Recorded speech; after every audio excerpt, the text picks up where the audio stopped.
From the new recording lair located deep beneath the Wine and Spirit store in Ephrata, Pennsylvania. You're listening to the Masonic Light Podcast. Studio 665 presents Masonic Light Podcast. This show is recorded by Masons, for Masons. It is for entertainment purposes only. And please, no wagering. This podcast is not endorsed by any Grand Lodge, and the ridiculous ramblings of the hosts are their own. And now, here's your host.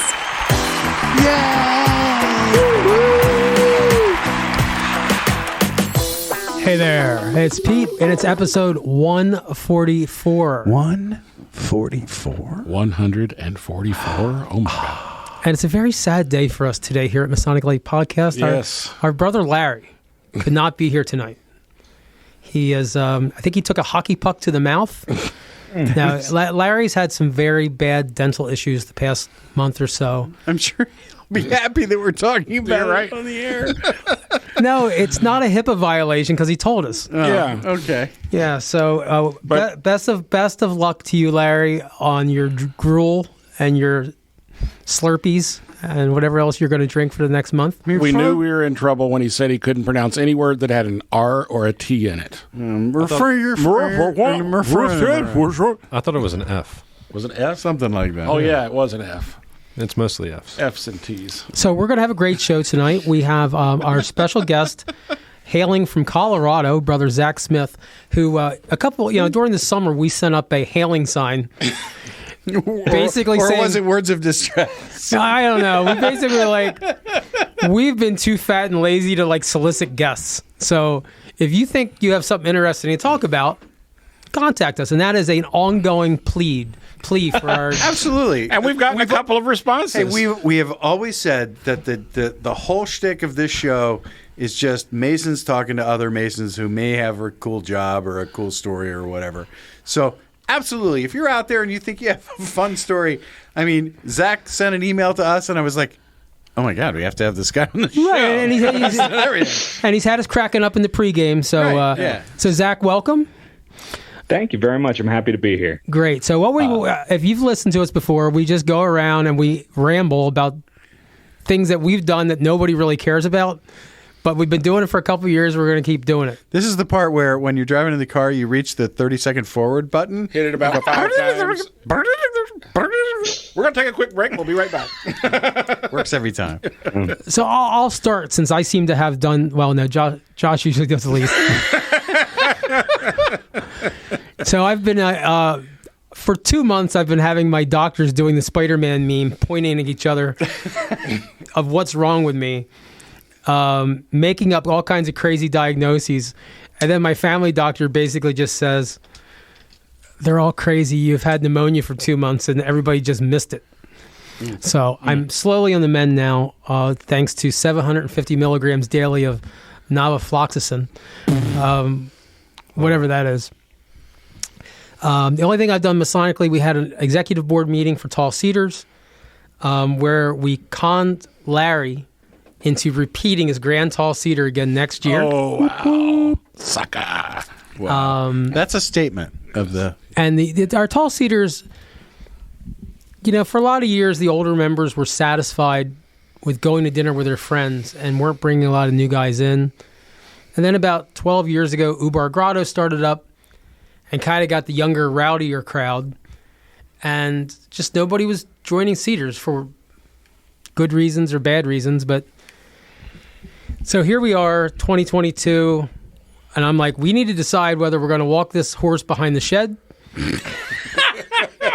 or we're going to walk this horse across the river and merge with another group. Signs and symbols. Oh. And but we decided we're going to keep going forward, and the money in the bank is for a rainy day. It's raining. And it's raining. So we are going to have a heck of a good time the next couple of years trying to get this back going. And if we don't, thank you, brothers, from the 1920s to the 2020s for your investments. That's what my financial planner said, die broke.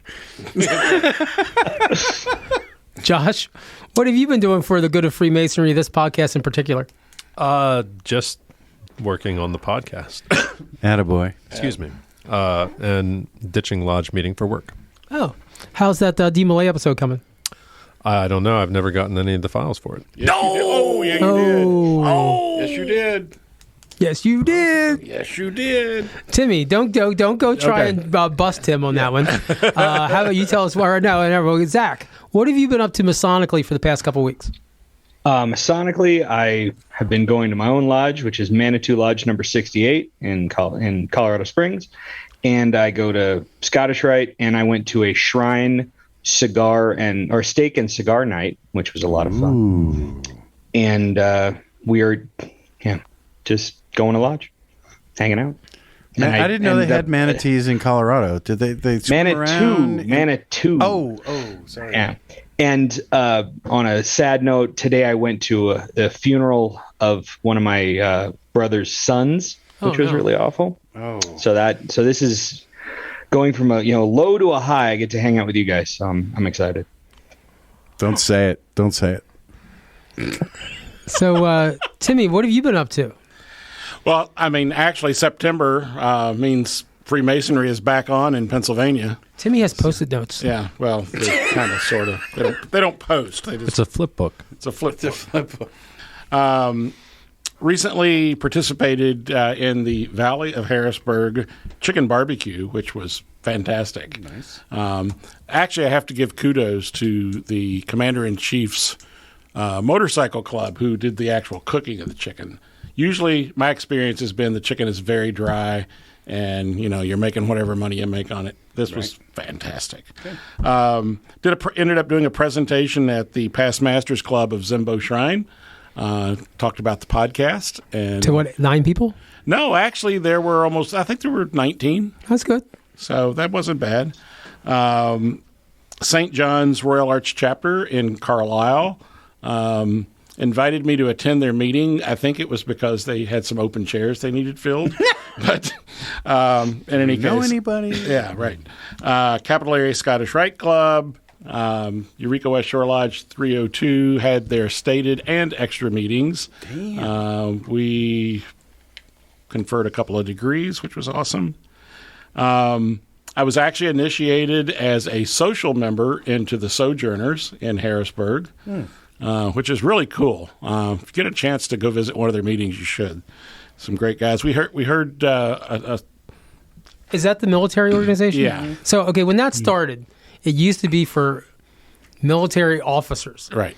Then they changed it to military and enlisted. Uh-huh. Later, I got invited because it was military, enlisted, police, ambulance, first responders. Right. Now they're taking retired educators. Well, social. It's the social category. So they're allowed to have a percentage of their membership be social members. And so they had an opening in their social category and said, hey, how would you like to be a sojourner? There you go. I'm in. And then lastly, most recently participated in the Harrisburg Lodge of Perfection line where I am the orator this year. Let that obvious joke go. Mm-hmm. Jacqueline, what are you up to? Yes, ma'am. I've actually started off the month strong. We had, first I went down to Amicable St. John's Lodge number 25 of Cockeysville, Maryland, and sat with them for a second degree, which in Maryland is very different from our Pennsylvania second degree, so it's always fun to see some of the cool stuff that they have in theirs that I can slop over into my St. John's thing. So basically for Zach, Maryland does it the same way you guys do it. Pennsylvania just ignores the whole stair lecture. Right. You have the whole Webb Preston ritual work. There's some derivative of the Webb Preston work. There must have been a Grandmaster of Pennsylvania that fell down some stairs. We have the old ancient work. It goes back to the old ancient. So our work is very different from everybody else's work. But the other work is close enough that we can go see it if we really want to see it. And I've always enjoyed that section of the work, and we have some good friends down there that we've made over the years Masonically. So went down for that, and we had what do we have? A Beersheba Grotto meeting. That's for Chester County. Grotto meets on second Sundays at the Waynesbrook. Anybody interested, knock yourselves out. And then we had stated meeting last night, Tuesday, and we did something a little bit different. We actually conferred a third degree as part of our meeting. And now, I don't know, Zach, out your way, if having degree work on a stated meeting night is a common thing or not, but here in Pennsylvania, we call extra meetings where we do the degree work. So in Colorado, it is very common to have degree work on stated meetings. Yeah. In California, we always call a special meeting to confer a degree. Right. So this was a little different for Pennsylvania. I think attendance was low, based on just general attendance, levels that we had the first half of the year. Because I think nobody wants to sit through the degrees, and I'm like, guys, what? It's like the best part. We had a 35-minute business meeting, open, long way, ballot box, the whole 9 yards, Pledge of Allegiance, national anthem, prayers, songs, lights, flamethrowers, the whole deal. And we started the second degree at 8:00, 1 hour in. Final, the guy knocks on the doors, right? So we were out by 9, a little after 9. And everybody's like, oh, I can't do a stated meeting. So anyway, it was great. The guys did great. I always like it when the guy's ritual is sharp, and our district deputy was here, so he's always excited to see the work done well. So that's it. Tomorrow I'm going to speak at, I guess I'll talk about that later, but tomorrow I'm going to speak at Teutonia Lodge. You're speaking about Maryland. The top 10 states that really are in love with their flag? There's a lot going on that flag. It's Texas and Maryland, and that's it. Nobody else really cares about their damn state flag. It doesn't really come through. That's true. But Maryland's flag is the only flag that's a coat of arms.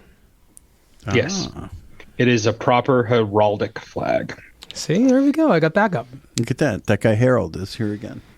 All right, well, let's take a quick break, and we are going to come back, and we are going to interview the most interesting guests on our Zoom right now. Seriously, like I read his brief little resume, and it's right up my alley. It's like car dealer. The only thing not on here is safecracker, and I'm pretty sure if we ask, car dealer, crap stealer. I don't have the hands for safecracking. Did I mention that I also do medieval recreation for a hobby? Oh no, well, of course you do. Search and rescue. Yeah. Don't spoil it. I've done a lot of stuff, man. Okay, thanks for being here, Zach. It was a great show. And Zach can't hold a job. Zach can't hold a job. Let's just shh. We'll be right back. Why choose George J. Grove & Sons for your next home improvement project?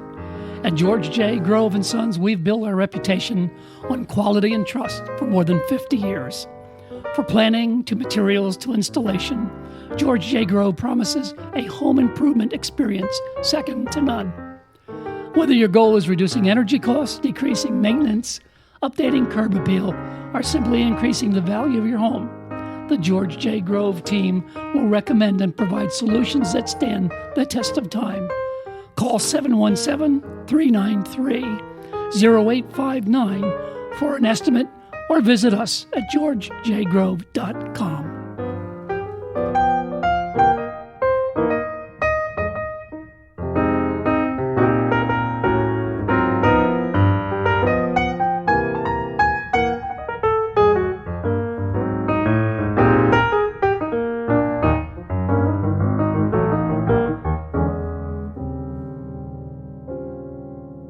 And we're back. We're back with Brother Zach from Colorado. And we're just kind of, we threw out, like we said like Pete said in the opening, we throw out that, we're looking for people to chat with, because that's really what the show is. We're not your source for all sorts of esoteric information, but we're just, 5 fat guys sitting around talking about masonry. So, if you have an interesting story or an interesting job or an interesting career or interesting Masonic history or whatever, even if you're just marginally interesting, drop us a line and let us know, and we'll check you out. And but Zach blew our mind with the wide berth. was like, okay, where is this going from here? I'm going to read it. Do you mind if I read this? We were actually considering a multi-episode. I heard your summer episode, and you guys mentioned that you're looking for people to come on the show. I'm a Jewish Master Mason, Scottish Rite Mason, and a Shriner. I worked in casinos. I'm a craps dealer for 6 years, sold cars for 10 years. I have a commercial and Navy sailor, and I'm working with a friend to resurrect the Order of the Judas Maccabees, a very early stages of that. I live in Colorado, and I'm a member of a lodge here, Manitou Lodge number 68, as he said earlier, and I'm a member of a lodge in California, La Mesa 407. And if that information is interesting, I'd love to come on the show. And we found it interesting. And we were like, hell yeah, let's have him on, because that's way more interesting than most of the people we've had on the show. So why not? So I don't have any huge Masonic, accomplishments. I'm the highest chair I've ever sat in is the one I'm in now. I'm a senior steward. Hey, you're in a chair. I clean the glasses. That's all right. Steward is an important part of the fellowship of the lodge, but it's I clean the glasses because we had Manitou Lodge glasses made. And no one washed them, so we had these sitting in the middle of our little smoking study, and nobody used them because nobody washed them, and we were drinking out of plastic. And I was like, "Well, that's stupid. I'm the steward. I'll do the dishes." And I came, I did it before Lodge started, and said, "Oh, the glasses are clean. We can use them." And they're like, "Oh my God, no one's ever done that before." See. Like, that's how you get your MSA. Be the change. Be the change. That's what we've been saying all along. Awesome. So I think you said you had a smoking room, and lounge, so pod? Our lodge building, our original lodge building was in Manitou Springs, Colorado, which is an enclave in Colorado Springs. The basement flooded for like the 5th time, and they said, "Well, we're done with that." So they bought an old church in like downtown Colorado Springs, and in the attic, belfry, whatever, there are 2 studies. We have a smoking study and a non-smoking study. Nice. And the smoking study is where everybody actually sits, and there's a bookcase full of liquor. And that's our fellowship after Lodge closes. And we are well known in Colorado Springs for our fellowship because we sit and BS till everybody wants to go home. So Fantastic. So what brought you to Freemasonry? Well, that's an interesting story. My grandfather was orphaned at age 3. And his father was a Mason. His grandfather was a Mason. So he was raised in the Masonic orphanage in San Antonio, Texas, with his 10 brothers and sisters. Holy heck. And he was the youngest at 3 when he was orphaned. And so he... I think I've heard this podcast. There's the Wild West podcast thing. Anyway, go ahead. Sorry. He married a Job's daughter who her father was a big deal in Masonry in Oakland. And my grandfather actually got to fellowcraft, but never Master Mason. But I heard about the Masons my entire life. And one day I was at a medieval event, and a guy was wearing a square and compass around his neck. And I was like, "How do you join that?" And he goes, "Like that." I'm like, "Oh, okay, cool." So he became my top line signer. I joined in 2008, so I was probably 23, 22. And I've really been enjoying it ever since. I've got it tattooed on my shoulder blade, and I'm in for life. Very nice. So you're steward now, but are you in a progressive line? Are you going to work your way through, or? Well, I mean, if the next master will have me as a junior deacon, I'd be happy to serve. But I don't know. I'd like to be master one day. It'd be cool. Well, it's a choice. So tell us about casino work. I'm curious because they're building casinos like mushrooms around here right now. Okay. So what was that all about? Funniest story. Well, when I got out of the Navy, I told myself I'm either going to be a blackjack dealer or a bartender. And I have no idea why those were the 2 options I presented myself. But I decided I hated cleaning, so I became a blackjack dealer. Went to blackjack school. Got hired right out of school. I mean, you go to school for like 6 months, and then you go to an audition, and I got hired at my first one. 6 months to learn how to throw blackjack? To deal blackjack. Really? Well, you deal blackjack, and then you deal 14 other games. So all the little carnival games, 3-card poker, 4-card poker, Mississippi style, all that stuff. Let it ride, or as we like to call it, let it die. You have to learn all that stuff, and then you go audition at a casino, and then they put you through another like 3 or 4 weeks of school at the casino, and then you go out on the floor. Well, they just opened a casino near here, and I think the interview was, "Do you have a pulse?" And that, I mean, it's a different year. At school, if you can fog a mirror, they'll take you at the school. Right. But getting a job at the casino is actually as a dealer is a lot harder than it sounds. You have to audition, and you really have to know your stuff, or at least know how to protect your game. Because right before I got hired at my casino, a player with a motorcycle helmet on reached into a rack and grabbed 2 stacks of $500 checks and ran out the door. So they were very specific with us about game security, because that money in front of you is it's real. You're responsible for it. And mind you, I worked at a tribal casino, and as we were told, agents of the tribe were at the guy's house before he got home. Wow. They knew who he was. I mean, he had his player's card in like 3 tables down. He was wasn't the brightest. Not the smartest idea. Crime of passion. No. Okay. Yeah. But a dealer like turned to sneeze, and he reached in the rack and ran. Wow. So you have to be very, very protective of your game. Like, you can't look off your game. You can't turn your head. And you also have to not necessarily entertain, but you have to keep everybody engaged and sell the next hand. And I dealt blackjack for about 2 years before I went to crap school, and I fell in love with that game. Crap school. I'm sorry, we don't call it craps. We call it dice. Struck me funny. Okay, Dice. never mind. Yeah, we call it dice. I'm still only 8 years old. I love dealing dice. It is the hardest game, both mathematically, and the customers are by far the worst. Like, they're so mean.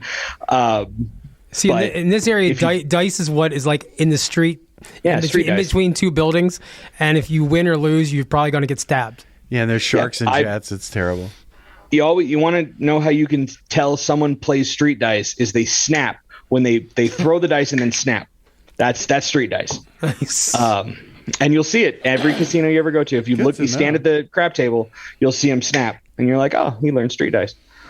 Yeah, but no. Once I got on that game, it gets in your blood. Like, I have a wonderful job. I make good money. I would still go and deal a party if somebody asked me to, like stand on a dice game at just like a casino night. Okay, well, our annual banquet is in October, so we'll have you in. Fly me out there. I'll sit there and sing on stick. Are those jobs, I mean, anywhere near a career job for anybody, or is it all kind of a lot of people? Really? I mean, I know guys that dealt for 25 years, 30 years. You make a living at that, really? When I started, it was $75,000 a year. I mean, you work for tips, but if you're good at your job, you get tipped. Okay. And also, we pooled our tips, so that helped a lot. I'm wondering what's the Colorado money compared to Pennsylvania, but probably a little higher cost of living. What year was an this? Exchange rate? This was 12, 13 years ago. I remember when 2008 happened. So we took making a hell of a now, pay. yeah. Yeah, you probably make. I mean, if you're good, you can make $120.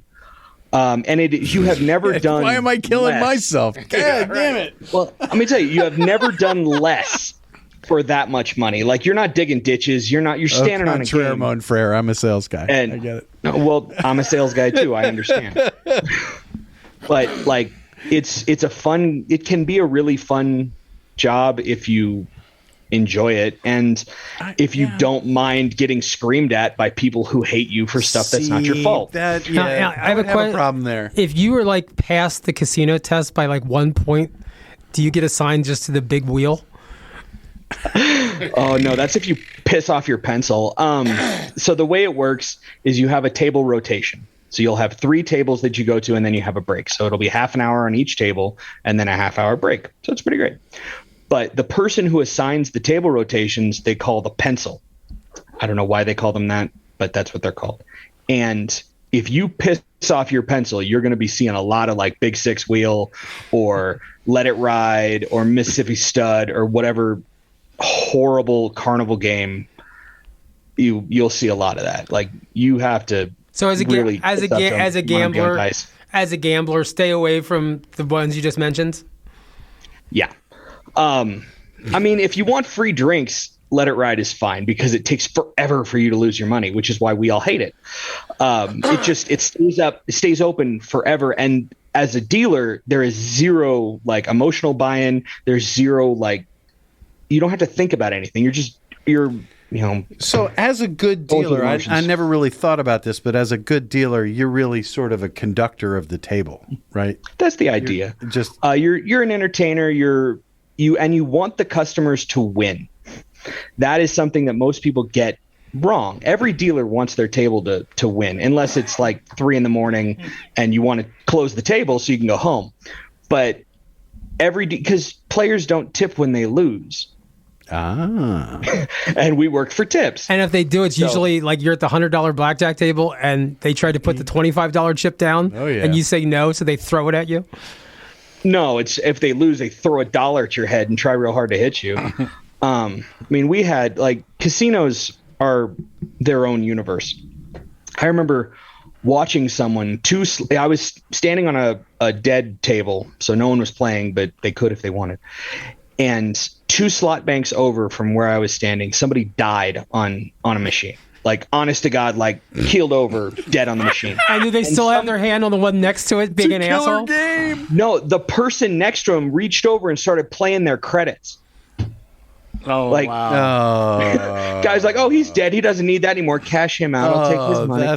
Dude, we had people spit at you. We had a dude pee under the table once, in anger. I've been cursed at in every language I've ever heard of. We used to, every now and then we would get together, and whoever could come up with the coolest language that they got cursed out in that week, we would buy them lunch. Oh my God. I won once with Belgian French. I'm like, ooh, Belgian French. That's pretty good. This is like being a referee or an umpire. So is it true that if a player starts winning too much too often that they'll swap out dealers? Well, they swap dealers every half an hour. So that just happens. Usually they'll just wait. I remember one of our assistant pit managers was standing downstairs and they had a baccarat game, like a big bac game, because there's big bac and small bac. Small bac is on one table. Big baccarat is two. There's 3 dealers on the game. It's a very large game, and they wear tuxedos and it's very fancy. And there was a big bac game running, and I remember he said the table is down $750,000, and we would like some of it back. We're like, okay, dude, I just pull the next card, man. So they try and press you, or when I was angry, they'd be like, okay, what table do you want to close? And I'm like, yeah, put me on a blackjack table. I'll close it. And I'd go out there and just deal as fast as humanly possible. I was getting a hand every 30 seconds, which is pretty damn fast. And because as time increases, chances of survival drop to 0. Because the house has an edge. So the faster and the more games you make them play in a short amount of time, the more likely they are to lose. And customers want you to deal slowly, generally, because they could sit there longer and drink. And I had nights where I would lock down 5 or 6 tables. And so people could go home. The closer. Yeah, the closer, the cooler. He's like our Josh. Josh closes down lodges like he closed down tables. Yeah. I mean, that's probably all in my head. I just went out there and, I told him, give me a table to close, and I went and closed it. All right, well, we'll go back to the head of the list. You mentioned that you're a Jewish Mason, and and you also mentioned about your tattoo. So I was just curious if you're familiar with Leviticus 19:28, and if your rabbi is familiar. Well, I don't believe I'm marking my body as they mark the dead, so I think I'm all right. Also, I'm not a good Jew. I don't keep kosher. I don't keep the Sabbath. I'm not Shomer Negia, so I don't, Shomer Negia is sanctity of touch. Okay. So you don't touch a female that's not your wife. I was raised you don't even shake their hand. You don't nothing. The joke is that man and woman were meeting for a date, and she tripped over her skirt, and he asked somebody to help her up, and she goes, "That's how I knew he was the guy."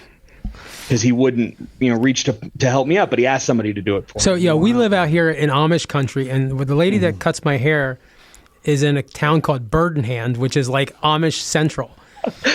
And it's one of the funniest things. You're sitting there in the summer, and you're looking out the front window, and there's buggy rides, and they have a whole wagon behind.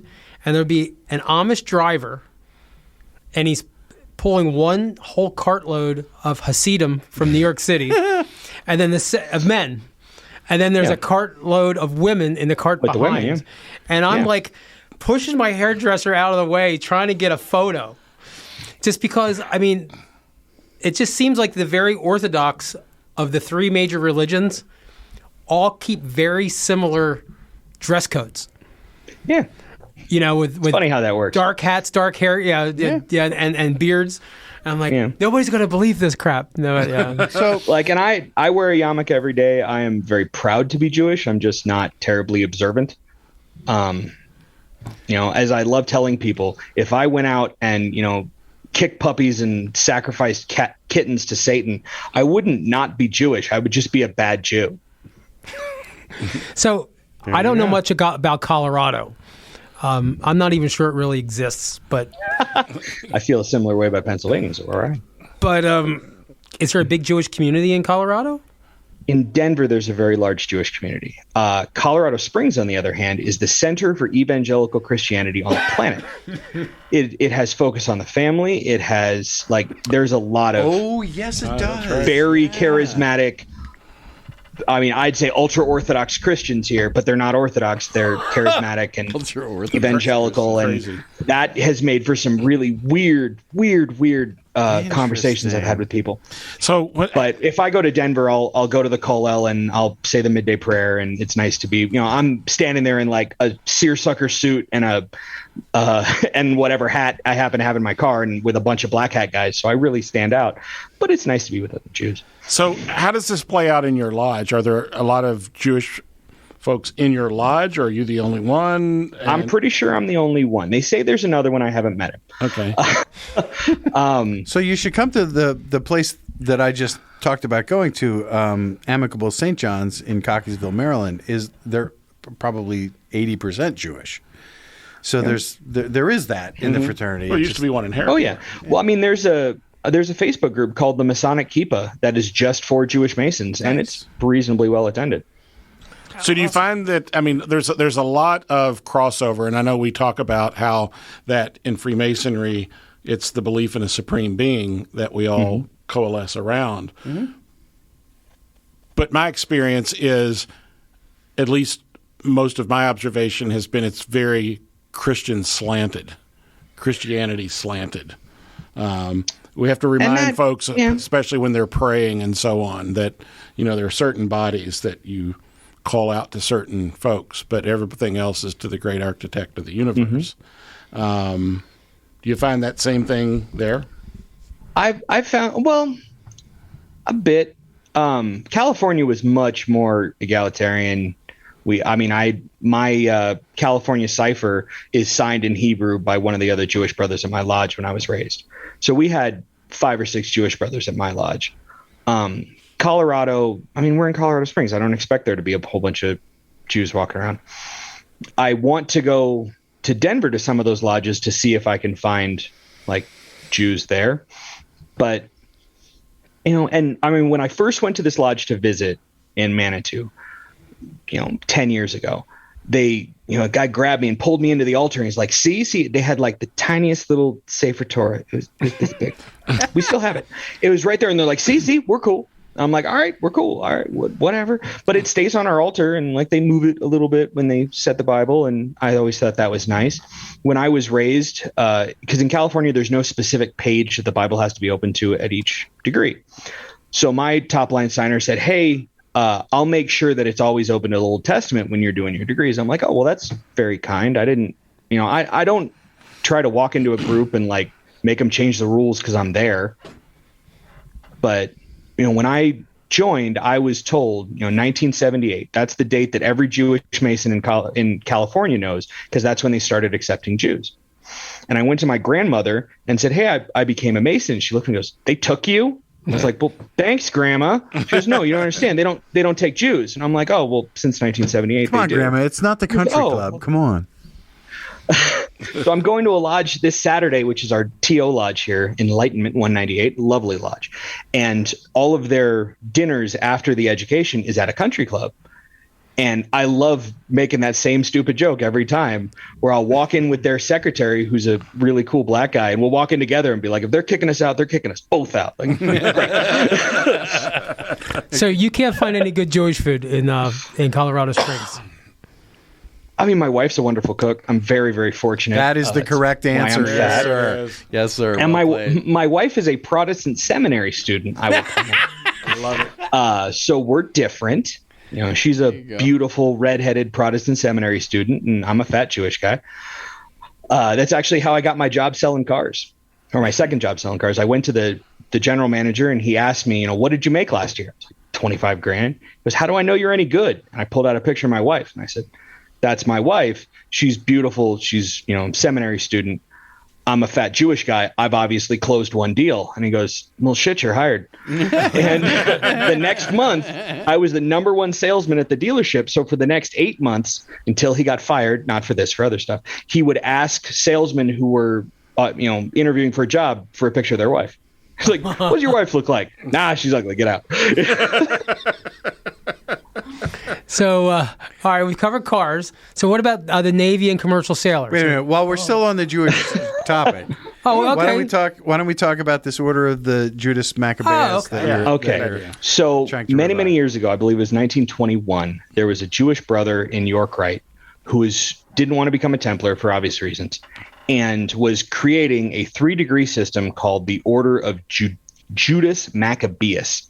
And he had the sign off from all the important people in York Rite, and he unfortunately, tragically died before he finished the 3rd degree. His ritual has been lost, but the okay from York Rite is still available.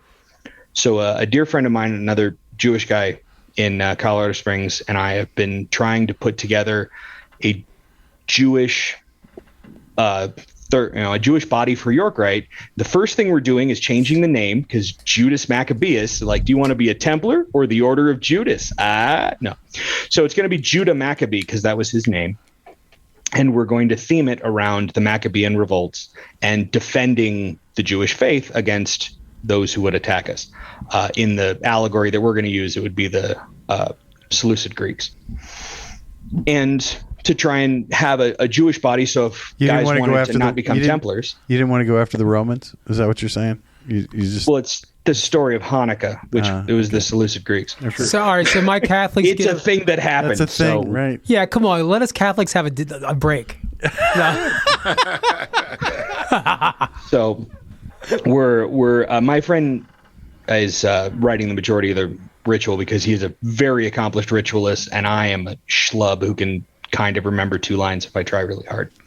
So, but we're putting it together, and I have been told my entire Masonic career that, this is Jewish themed. This is Jewish themed. The first 2 bodies of York Rite are very Jewish themed.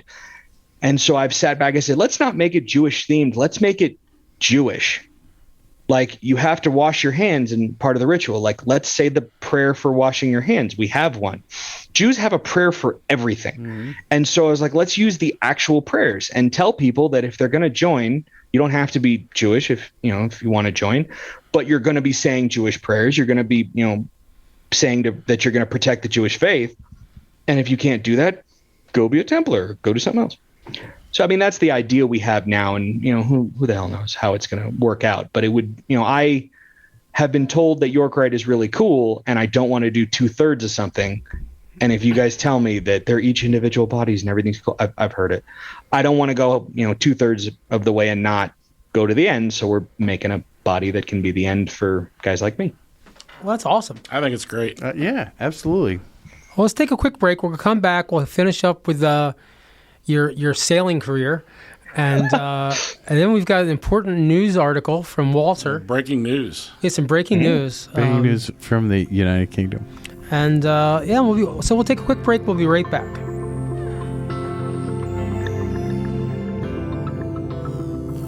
As far back as the mid-1800s, records exist describing the pre-meeting tradition of brethren smoking cigars during and after gatherings. To this day, the practice of smoking cigars remains very much alive in many lodges. This custom is considered a time for brethren to relax, exchange ideas, and enjoy the simplicity and fellowship that is the very essence of our brotherhood. This is what Hiram & Solomon Cigars is all about. Our starting principles are to bring Masonic brethren together in the harmony of a good cigar. Pull up a chair, sit back, light up any of our premium cigars, and enjoy the history. Hiram & Solomon Cigars can be found at fine cigar retailers. For a complete list, visit hiramandsolomonscigars.com or check them out on social media to find out when they'll be at a live event near you. Hiram & Solomon Cigars is pleased to be the official cigar of the Masonic Light Podcast.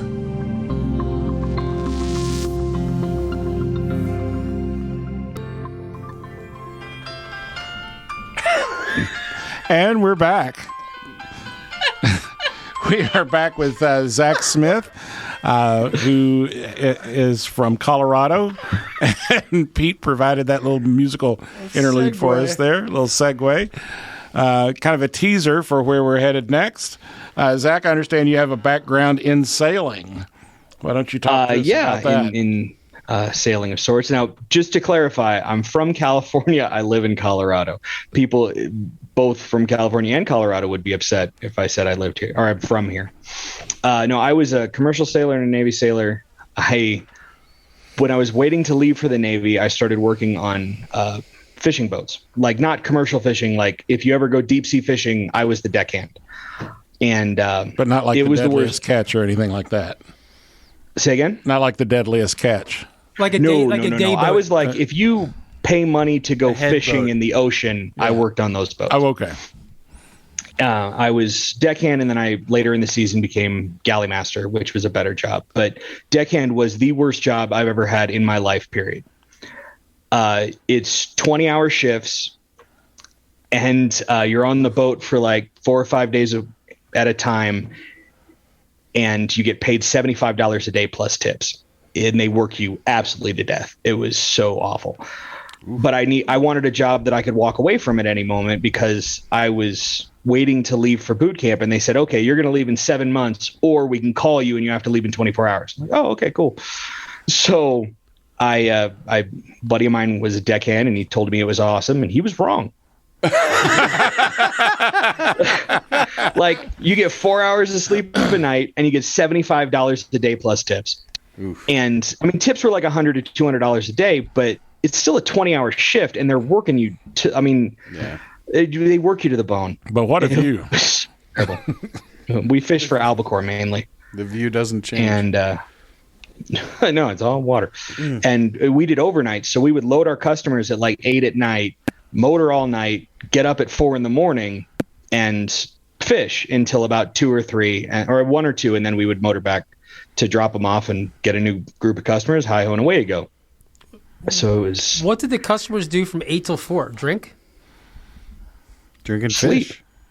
Oh, you have cots for them and you have beds for them? Well, it's a reasonably large boat. There were racks for them to sleep in, because it's an overnight boat. That's the trick. And as a deckhand, you get the worst possible rack. I remember mine was so narrow that I had to put my shoulders into the hallway to turn over. Ooh. So you're in, a 3-sided coffin. It was so bad. Not for me, man. Yeah. No, thank you very much. So and I had a 13-inch long ponytail, looked like a jackass. So it's when I had hair. So the Navy was a step up. Well, and that was the funniest thing was I went to finally went to boot camp, and they said, we guarantee you 8 hours of sleep. We do not guarantee they'll be together. I'm like, you said 8, right? I'm in. This is great. This kicks ass. I'm happy. So, yeah, boot camp was, at least the sleeping schedule was easier. They made me run a little more than I prefer. But you were in nuclear, so you had actually have a brain on you. That's what they say. I don't know. I was a nuclear power operator, a machinist mate, technically, or specifically because there are 3 nuclear rates. And so I went from Great Mistakes, Illinois to Charleston, South Carolina. And I learned how to take apart, to run a steam plant attached to a nuclear reactor, which was a lot of taking apart valves and pumps, cleaning them and putting them back together while doing calculus. Oh, that's better than like a boatsman's weight. Or how do you say a boat? Bosun mate. Bosun's mates. Who just Yeah, paints. those guys are serious. They paint things and gray for Bosun's 4 years. Bosun Chiefs run the Navy. Okay. But I unfortunately was in the modern Navy, as they call it. So one day during school, I asked a girl on a date in public. I mean, I didn't propose to her. I just say, hey, we want to go get drinks sometime. And I was not pretty enough, so she reported me for sexual harassment. And then I got out of the Navy. I have a meme for that I'll send you.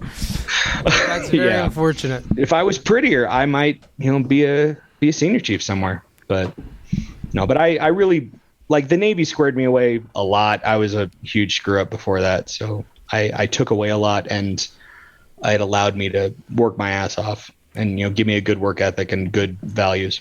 You mentioned on one of the subsequent emails duck hunting, going to California for Yes. duck hunting. Yes, I hunt ducks. My family has been a member of a duck club in the Bay Area since the 1920s. That was my great-grandfather started there, and he was the potentate of the Ami Shrine in Oakland.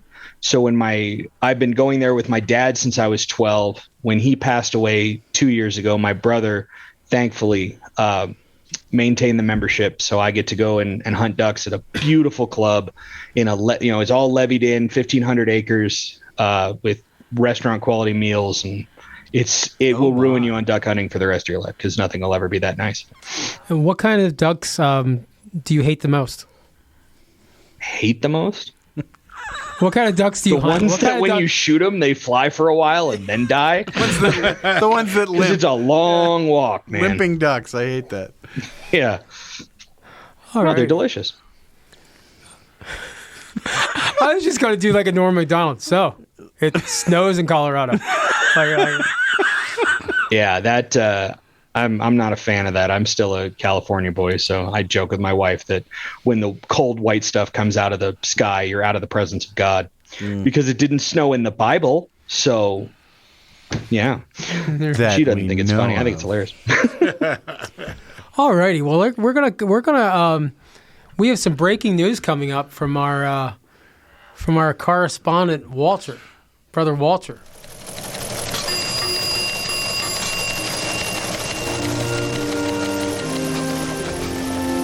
In Masonic news today, in an overt act of charity, Masonic Light Podcast has announced that they have reached out to the son of Her Deceased Majesty Elizabeth II, offered financial support totaling nearly $500 as financial support in this most trying time. Sources at Buckingham Palace have replied that while the sentiment is appreciated, the amount is wholly inadequate.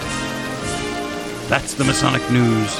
So mote it was. All we're trying to do is support Masonic widows and orphans, and right. nobody. Just trying to help. Can't just give away the money. oh well.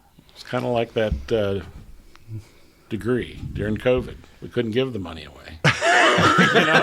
That's true. That's true. That was sad but true. But anyway, a lot of changes in the UK right now. Hope that this Charles is more successful than the last two. I'm hoping that next time I go to the Royal Order of Scotland, that maybe Charles will show up because we leave a seat there for the monarch. Unfortunately, it needs to be a male monarch. So it's been a while since I've been to a meeting. Yeah. So, but there's a seat. That could happen. There's a seat there and a scepter. Now, the scepter may not carry real jewels, but it's there. They just got to be very scared of the 75-year-old man holding the claymore, the big Scottish claymore sword, that he might not fall on His Majesty. Well, one of the things that Freemasons will recognize is in our charges, which are public, so we can talk about those. Well, we talk about how ancient Freemasonry is, and pay close attention during all of this pomp and circumstance going on, because you may actually get to see you'll see the golden fleece, the golden fleece, star and the star, garter. and the garter. Yep, they'll all be parading. They'll all be parading around, and you'll get to see it. What about the threshing boards of Jefferson? Now there's a temple over top of it. Oh, that's not there They're anymore. praying there on the side. There's something happening there. Yeah. All righty. Well, Brother Zach, I'm having a coughing fit. Easy for you to say. Brother Zach, thank you so much for coming on. It was a extremely fun show, and you're welcome back anytime. Absolutely. I'm happy to come back anytime you'll have me. So what is your next step? I'm sorry to drag this out, but what is your next step on the Judah Maccabeus thing? Jack needs another dues card. No, I don't really need another dues card, but I'm curious, and I think it's a good thing, and I mean, if we can support it here on the show, just by spreading the word, are there people who are beginning to gather, top people, or is it preliminary to that? It is still quite preliminary. Our first thing is to finalize the ritual as written, and then we're going to run it by the current Grand Master of Colorado, because he's local and is willing to listen to it. And if he says that it's something that he would allow in the state, then we might talk to the powers that be at York Rite. Now, once again, I'm not a York Rite Mason, so they won't listen to me, but the friend of mine who's doing it is a York Rite Mason and Templar. So we would talk to York Rite and see if they want it as a side fourth degree. Body. Yeah, there's a lot of side degrees. After you've received your Royal Arch degree, there's a whole catalog that opens up. Oh, so AMD. It would be perfect for AMD if you couldn't get in the York Rite. AMD probably wouldn't accept it just because it's kind of a closed, fixed thing at this point. And maybe they would. Who knows? Who knows? You know who would love this idea? Workshop is our buddy Seth. Yeah, perhaps. He's more about like old dead bodies than creating new bodies. Okay. Well, there's a lot of dead bodies with the Maccabees. Careful. Well, I mean, we were trying to find the original ritual. Yeah. If it's laid in the archives anywhere, if anybody can get a hold of it, we sure would like to read it. So is this because we're just making it up? Is this something that did exist and there were members at some point? Or is this something that was being created and stopped? To my understanding, based on a Reddit post, there were 3 or 4 chapters that were started, and they did the first 2 degrees, but the 3rd degree hadn't been written yet. Okay. You know who might have that? So, hashtag Seth Anthony. Well, the De Moulin Museum, the keeper of all things former degree related. Worth a look. Yeah. Definitely. And to my understanding, my friend did send a letter to them, and they didn't have anything. But I mean, if anybody out in the world can find it, can get a hold of it, we sure would love to read it. Heather Calloway, perhaps. Yeah. Well, the museum. What's the museum that Seth and Heather? Yeah, that's what. Yeah, it's that. That thing that they're doing. Masonic. Masonic heroin anima. Yeah. Sorry, Seth. We know you do good work, but we forget the name of the thing you're on the board of. Help us. Josh, what do you have coming up in the next couple months? Weeks. Mixing the podcast. Attaboy. Beyond that, I don't really know. All right. Zach, what do you have coming up Masonically? Masonically, tomorrow, our lodge has received special dispensation to open lodge at York Rite, so we can listen to their education, and that'll be really exciting. I'll, get to feel weird because I'm a Jewish guy going to York Rite, but hey, I'm happy to listen to any education. Well, the first two bodies are totally temple. I've heard temple it. I mean, the third body, when you got guys with crosses on and swords, maybe that's a little more threatening. I mean, and I fight in armor with swords as a hobby, so my instinctually would just pull a sword out and fight them, and then it's a bunch of old guys with little belt hangers, so it wouldn't go well. And then I've got Alkali Shrine meeting, and I am becoming more involved in Scottish Rite in the valley of Colorado Springs at Pueblo. I've been talking to some of the guys to maybe get a job there. So, boy, you're all over the straight. All right. Yeah. Nice. Very good. Timmy. Well, the next thing on my list will be. He's been writing this through the whole show. I've been watching him making notes. I've got lots of notes. I've got notes over here. I've got notes over there. Eureka West Shore Lodge Banquet. We're going to be celebrating our 167th anniversary. I'll be attending the First Capital York Rite College.